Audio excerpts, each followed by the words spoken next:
Saudara, Anda menyaksikan Kompas Update bersama saya, Algin Fridianto. Kasus penembakan seorang relawan Prabowo Gibran di Sampang, Madura menemukan titik terang.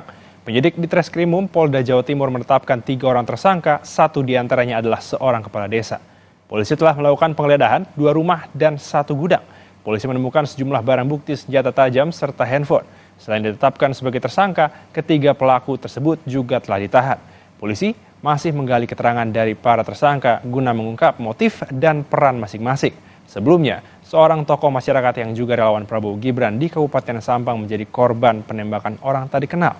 Korban ditembak saat sedang ngopi bersama teman-temannya di depan toko. Sekarang ini sudah 13 saksi yang diperiksa dan sudah ditetapkan 3 orang tersangka dalam kasus ini. Kemudian saya sampaikan lagi bahwa sampai saat ini ya tidak ditemukan adanya motif politik ya. Jadi kaitan politik tidak ada. Ini harus kita sampaikan terus kepada teman-teman media. Demikian Kompas Update, saya Algin Fridianto. Sampai jumpa. Kompas Update dipersembahkan